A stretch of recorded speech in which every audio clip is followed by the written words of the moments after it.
మత్తయి సువార్త 10వ అధ్యాయము. ఆయన తన 12 మంది శిష్యులను పిలిచి అపవిత్రాత్మలను వెళ్ళగొట్టుటకును, ప్రతి రోగమును, ప్రతి విధమైన వ్యాధిని స్వస్థతపరచుటకును వారికి అధికారం ఇచ్చెను. ఆ 12 మంది అపోస్తుల పేర్లు ఏవనగా, మొదట పేతురనబడిన సిమోను, అతని సహోదరుడగు ఆంద్రేయ, జెబెదయి కుమారుడగు యాకోబు, అతని సహోదరుడగు యోహాను, ఫిలిప్పు, బర్తలోమయ, తోమా, సుంకరి అయిన మత్తయ, అల్ఫయు కుమారుడగు యాకోబు, తద్దయియను మారు పేరు గల లెబ్బయి, కనానీయుడైన సిమోను, ఆయనకు అప్పగించిన ఇస్కరియోతు యూదా. యేసు ఆ 12 మందిని పంపుచు వారిని చూచి వారికాజ్ఞాపించినదేమనగా, మీరు అన్యజనుల దారిలోనికి వెళ్ళకుడి, సమరయుల ఏ పట్టణంలోనైనను ప్రవేశింపకుడి గాని ఇజ్రాయిల్ల వంశంలోని నశించిన గొర్రెల యొద్దకే వెళ్ళుడి. వెళ్ళుచు పరలోక రాజ్యము సమీపించున్నదని ప్రకటించుడి. రోగులను స్వస్థపరచుడి, చనిపోయిన వారిని లేపుడి, కుష్టు రోగులను శుద్ధులుగా చేయుడి, దయ్యములను వెళ్ళగొట్టుడి, ఉచితముగా పొందితిరి ఉచితముగా ఇయ్యుడి. మీ సంచులలో బంగారమునైనను, వెండినైనను, రాగినైనను, ప్రయాణము కొరకు జాలెనైనను, 2 అంగీలనైనను, చెప్పులనైనను, చేతికర్రనైనను సిద్ధపరచుకొనకుడి. పనివాడు తన ఆహారమునకు పాత్రుడు కాడా? మరియు మీరు ఏ పట్టణములోనైనను గ్రామంలోనైనను ప్రవేశించినప్పుడు అందులో ఎవడు యోగ్యుడో విచారణ చేసి అక్కడ నుండి వెళ్ళు వరకు అతని ఇంటనే బస చేయుడి. ఆ ఇంటిలో ప్రవేశించు ఇంటి వారికి శుభమని చెప్పుడి. ఆ ఇల్లు యోగ్యమైనదైతే మీ సమాధానము దాని మీదికి వచ్చును, అది అయోగ్యమైనదైతే మీ సమాధానము మీకు తిరిగి వచ్చును. ఎవడైనను మిమ్మును చేర్చుకొనక మీ మాటలు వినకుండిన ఎడల మీరు ఆ ఇంటినైనను ఆ పట్టణమైనను విడిచిపోవునప్పుడు మీ పాదధూళి దులిపివేయుడి. విమర్శ దినమందు ఆ పట్టణపు గతి కంటే సొదొమ గొమొర్రా ప్రదేశముల గతి ఓర్వ తగినదై ఉండునని నిశ్చయముగా మీతో చెప్పుచున్నాను. ఇదిగో, తోడేళ్ల మధ్యకు గొర్రెలను పంపునట్లు నేను మిమ్మును పంపుచున్నాను గనుక పాముల వలె వివేకులను, పావురము వలె నిష్కపటులనై యుండుడి. మనుష్యులను గూర్చి జాగ్రత్త పడుడి.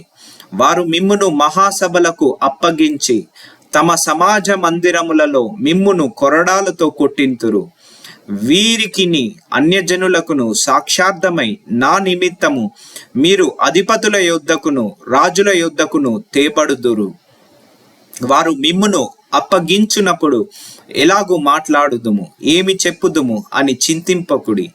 మీరేమి చెప్పవలనో అది ఆ గడియలోనే మీకు అనుగ్రహింపబడును.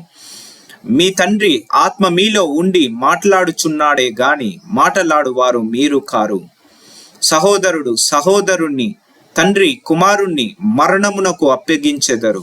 పిల్లలు తల్లిదండ్రుల మీద లేచి వారిని చంపెదరు.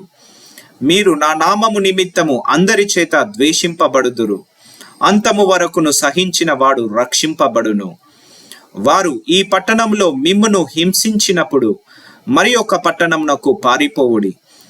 మనుష్య కుమారుడు వచ్చు వరకు మీరు ఇజ్రాయేలీల పట్టణములలో సంచారము చేసి ఉండురని నిశ్చయముగా మీతో చెప్పుచున్నాను. శిష్యుడు బోధకుని కంటే అధికుడు కాడు, దాసుడు యజమాను కంటే అధికుడు కాడు.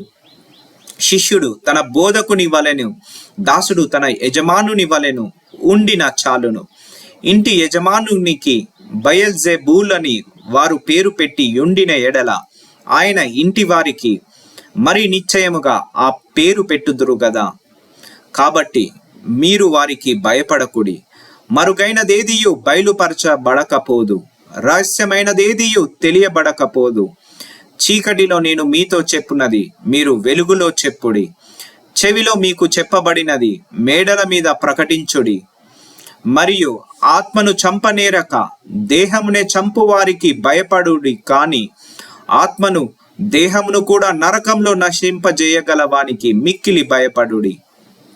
2 పిచ్చుకలు కాసులకు అమ్మబడును గదా, ఆయనను మీ తండ్రి సెలవు లేక వాటిలో ఒకటైనను నేలను పడదు. మీ తల వెండ్రుకలన్నీ లెక్కింపబడి ఉన్నవి. గనుక మీరు భయపడకుడి. మీరనేక పిచ్చుకల కంటే శ్రేష్ఠులు. మనుషుల ఎదుట నన్ను ఒప్పుకొనువాడెవడో పరలోకమందున్న నా తండ్రి ఎదుట నేనును వానిని ఒప్పుకొందును. మనుషుల ఎదుట ఎవడు నన్ను ఎరుగనన్నునో వానిని పరలోకమందున్న నా తండ్రి ఎదుట నేనును ఎరగనందును. వచ్చి తినని తలంచకుడి. ఖడ్గమునే గాని సమాధానమును పంపుటకు నేనును రాలేదు. ఒక మనుష్యునికి వాని తండ్రికిని కుమార్తెకును ఆమె తల్లికిని కోడలికిని ఆమె అత్తకును విరోధము పెట్టవచ్చి తిని ఒక మనుష్యుని ఇంటివారే అతనికి శత్రువులవుదురు. తండ్రినైనను తల్లినైనను నాకంటే ఎక్కువగా ప్రేమించువాడు నాకు పాత్రుడు కాడు. కుమారునినైనను కుమార్తెనైనను నాకంటే ఎక్కువగా ప్రేమించువాడు నాకు పాత్రుడు కాడు. తన సిలువను ఎత్తుకొని నన్ను వెంబడింపనివాడు నాకు పాత్రుడు కాడు.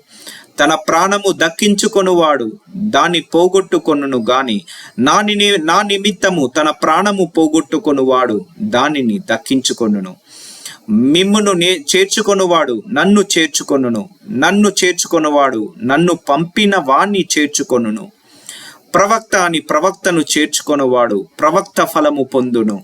నీతిమంతుడని నీతిమంతుని చేర్చుకొనువాడు నీతిమంతుని ఫలము పొందును. మరియు శిష్యుడని ఎవడు ఈ చిన్నవారిలో ఒకనికి గిన్నెడు చన్నీళ్లు మాత్రము త్రాగనిచ్చునో వాడు తన ఫలము పోగొట్టుకొనడని నిశ్చయముగా మీతో చెప్పుచున్నాను.